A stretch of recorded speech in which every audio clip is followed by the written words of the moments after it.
Kembali lagi di Cerita Cinta Channel. Jangan lupa like, comment, and subscribe ya. Terima kasih.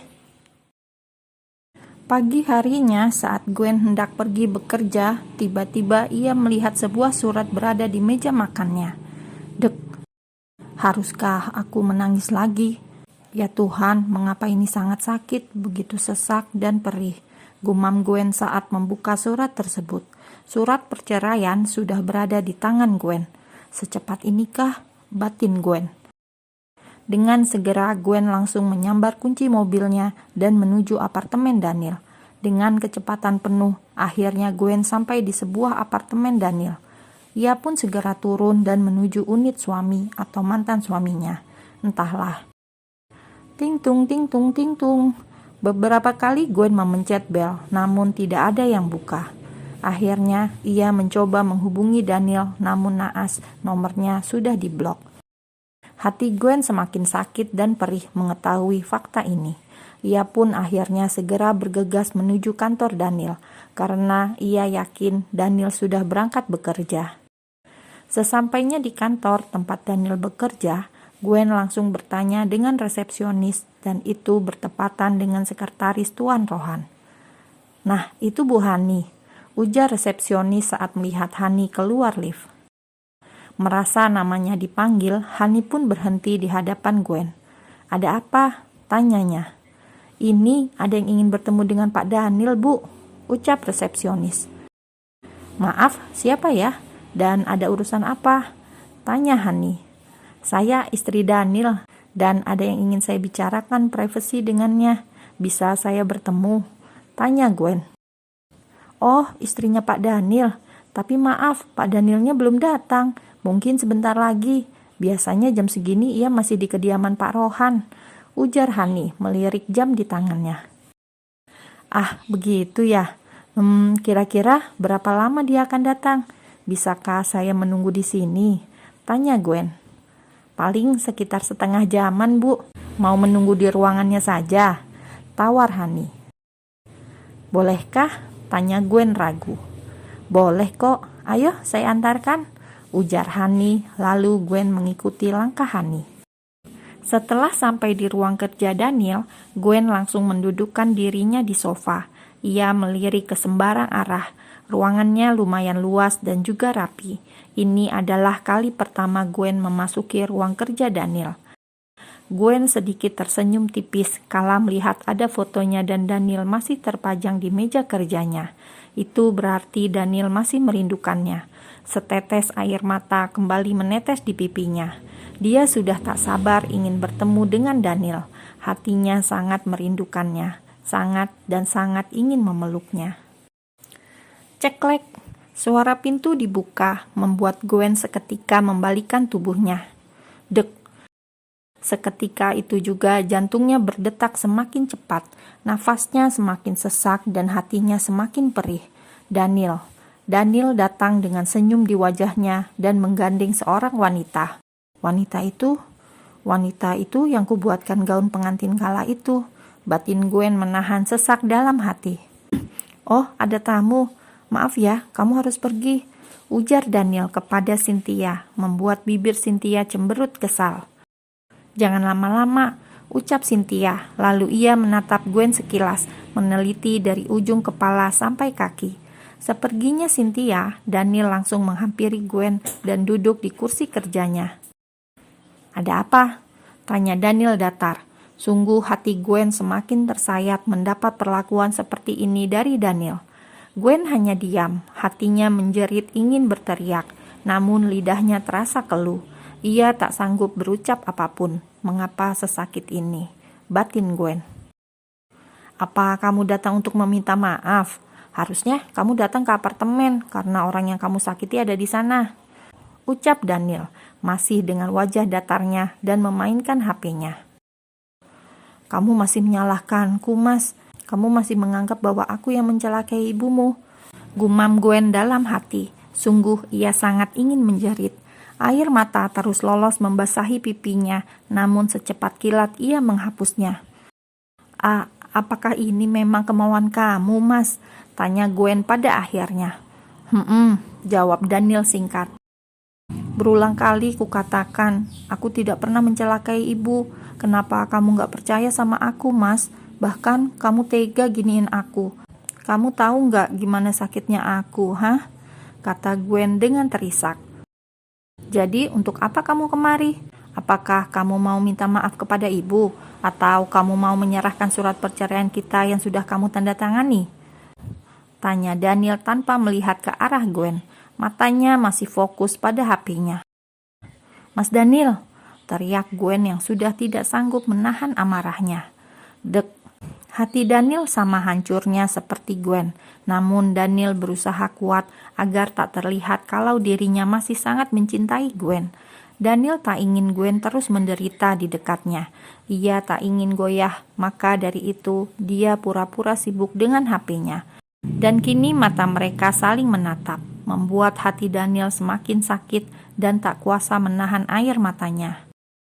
Aku tahu kamu masih cinta sama aku, Mas. Aku tahu kamu juga gak mau perceraian ini kan? Katakan, Mas, katakan, ucap Gwen.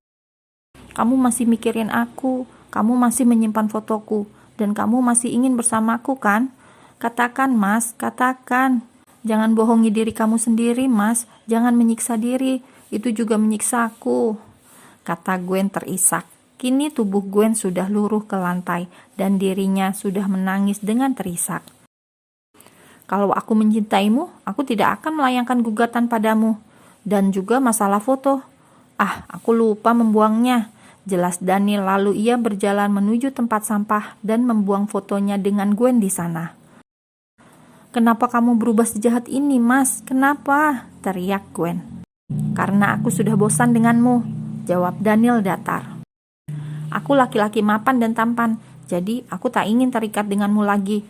Aku akan menikmati hidupku sekarang. Kamu tahu, Gwen, aku tersiksa selama ini menikah denganmu. Aku kesepian, dan aku tidak bisa bebas, imbuh Daniel. Kesepian? Kamu bilang kamu kesepian? Tanya Gwen mengulangi pertanyaan Daniel. Pakai otak kamu, Mas. Di mana otak kamu, ha? Kamu yang sering keluar kota ninggalin aku. Kamu yang selalu sibuk dengan kerjaan kamu. Dan kamu bilang kamu kesepian. Apa nggak kebalik, ha? Pekik Gwen bangkit dari posisinya. Kini ia berdiri tepat di hadapan Daniel. Oh ya, apakah itu juga alasanmu selingkuh dariku, Gwen Prameswari? Tanya Daniel dengan senyum sinis. Aku tidak pernah selingkuh dari kamu, Mas. Sentak Gwen tidak terima dengan tuduhan Daniel. Hahaha, jangan kamu pikir aku tidak tahu kemana dan dengan siapa kamu pergi hampir setiap malam ya. Bilang lembur, tapi nyatanya kamu jalan-jalan dengan laki-laki lain. Bentak Daniel, membuat tubuh Gwen tersentak kaget. Masih mau mengelak kan? Sudahlah Gwen, kita sudahi semuanya di sini. Kamu bisa bebas berduaan dengan laki-laki itu tanpa memperdulikanku. Dan juga, kamu tidak akan tersiksa lagi dengan ibuku. Imbuh Daniel. Aku dan Owen tidak pernah ada hubungan apapun. Dia hanya ingin menghiburku. Dan juga dia hanya tukang ojek langgananku. Jawab Gwen. Tukang ojek? Haha, umurmu berapa Gwen? Kenapa kau masih sepolos itu? Mana ada tukang ojek seperti dia? Tanya Daniel sinis, membuat Gwen terdiam. Sudahlah, aku tidak peduli lagi kau mau bersama siapa. Cepat tanda tangani surat itu dan pergilah dari sini, ujar Daniel datar. Mas, kumohon, pikirkan baik-baik. Ini hanya masalah sepele. Apa harus sampai ke perceraian? Tanya Gwen sekali lagi memohon, berharap Daniel mencabut gugatannya. Sepele kamu bilang? Kamu mencelakai ibuku dan kamu bilang sepele? Seru Daniel. Mas, aku sudah bilang aku tak melakukannya. Bela Gwen. Sudahlah. Cepat tanda tangani surat itu dan pergi. Aku ada banyak pekerjaan dan juga Cynthia sudah menungguku, ujar Daniel. Cynthia, apa kau menyukainya? Tanya Gwen. Apakah itu salah satu alasan kamu menceraikanku? Tanya Gwen lirih. Iya, dia dan bayinya lebih membutuhkanku. Dan bersama dengan Cynthia, aku bisa merasakan sesuatu yang tidak bisa kurasakan bersamamu, ujar Daniel. Anak, kata Gwen tertawa getir. Baiklah kalau itu mau kamu, dan kamu sudah bahagia dengan wanita itu. Semoga kamu bahagia. Gwen langsung berjalan menuju meja kerja Daniel dan menandatangani surat itu. Gwen tidak bisa melakukan apapun, memang benar. Daniel pasti sangat menginginkan anak, dan dirinya tidak bisa memberikan itu. Ia cukup sadar diri akan hal itu. "Mas," panggil Gwen setelah selesai menandatangani surat perceraiannya. Ia menatap Daniel dengan mata berkaca-kaca. Begitupun dengan Daniel, juga menatap Gwen dengan menahan air mata agar tak luruh. "Mas, bolehkah aku memelukmu sebentar saja?" tanya Gwen akhirnya, dan tanpa menunggu jawaban Daniel, ia langsung berlari menghambur memeluk Daniel.